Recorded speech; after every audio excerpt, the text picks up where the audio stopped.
Article 3, Section 1. No person shall be deprived of life, liberty, or property without due process of law, nor shall any person be denied the equal protection of the laws.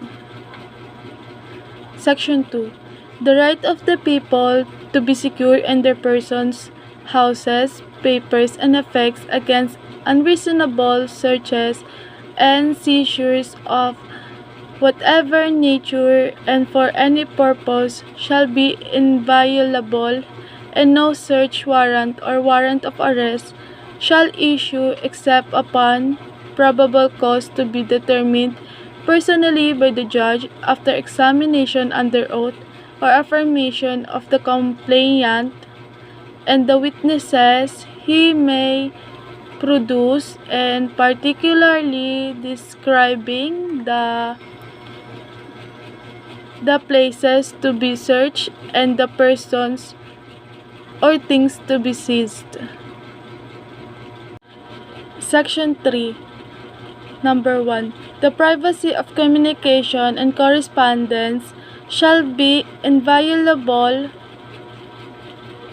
except upon lawful order of the court, or when public safety or order requires otherwise as prescribed by law. 2. Any evidence obtained in violation of this or the preceding section shall be inadmissible for any purpose in any proceeding.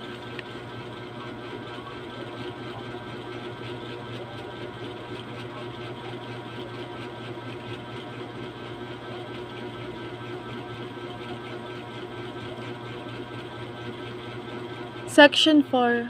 No law shall be passed abridging the freedom of speech, of expression, or of the press, or the right of the people peaceably to assemble and petition the government for redress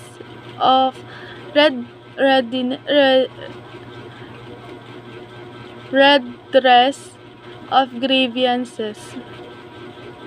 Section 5. No law shall be made respecting an establishment or religion or prohibiting the free exercise thereof, the free exercise and employment of religious profession and worship without discrimination of preference shall forever be allowed. No religious test shall be required for the exercise of civil or political rights. Section 6. The liberty of abode and of changing the same within the limits prescribed by law shall not be impaired except upon lawful order of the court. Neither shall be the right to travel be impaired except in the interest of national security, public safety, or public health, as may be provided by law. Section 7. The right of the people to inform on matters of public concern shall be recognized, accessed to the official records and to documents and papers pertaining to official acts, transactions, or decisions, as well as to government research data used as basis for policy development shall be afforded the citizen subject to such limitation as may be provided by the law. Section 8. The right of the people, including those employed in the public and private sectors, to form unions, associations, or societies for purpose not contrary to law shall be abridged. Section 9. Private property shall not be taken for public use without just compensation. Section 10. No law impairing the obligation of contract shall be passed. Section 11.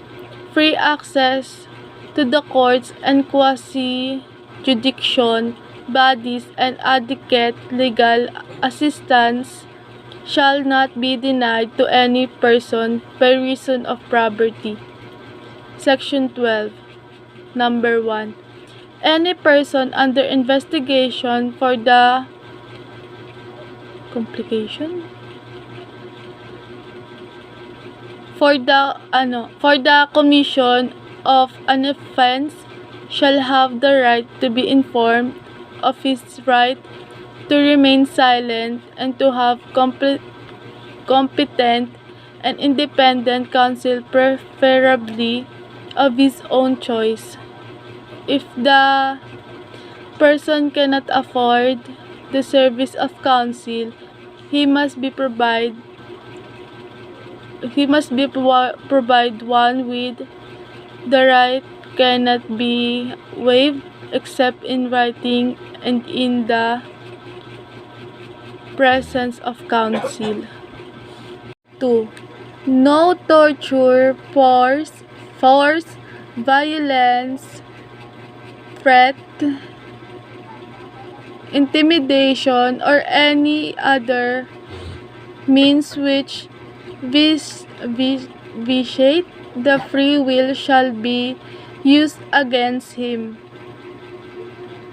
Secret detention places, solitary incommunicado, or other similar form of detention are prohibited. 3. Any confession or admission obtained in violation of the or Section 17 thereof shall be inadmissible in evidence against him. 4. The law shall provide for penal and civil sanction for violations of the section as well as compensation to and rehabilitation of victims of the auditor practices of their families. Section 13. All persons except those charged with offense punishable by reclusion perpetua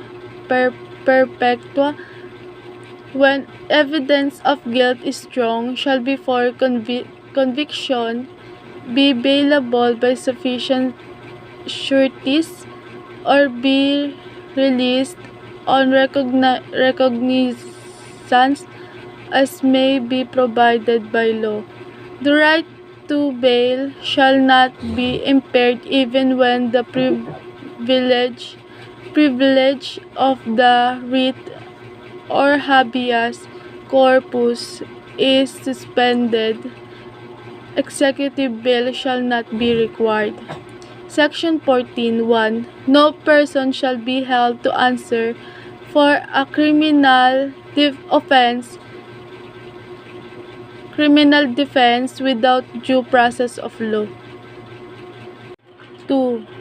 In all criminal prosecutions, the accused shall be presumed innocent until the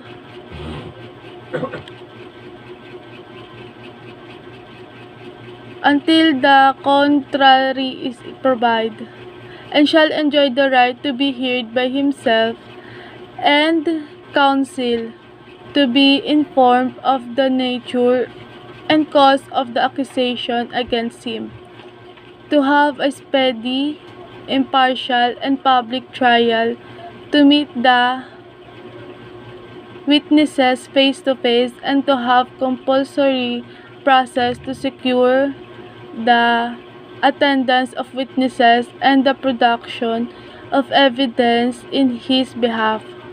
However, after arraignment, trial may proceed notwithstanding the absence of the accused provided that he has been duly noticed and his failure to appear is unjustifiable.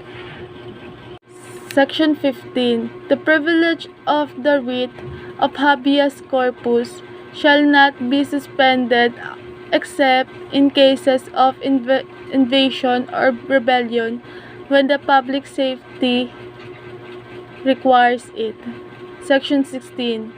All persons shall have the right to a speedy disposition of their causes before all judicial,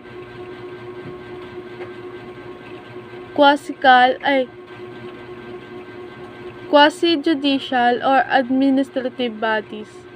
Section 17. No person shall be compelled to be a witness against himself. Section 18. 1. No person shall be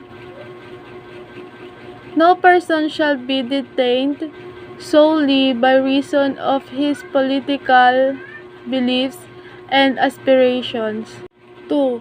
No involuntary servitude in any form shall exist except as a punishment for a crime whereof the party shall have been duly convinced.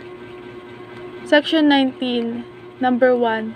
Excessive fines shall not be imposed, nor cruel, degrading, or inhumane punishment inflicted. Neither shall the death penalty be imposed unless for compelling reasons involving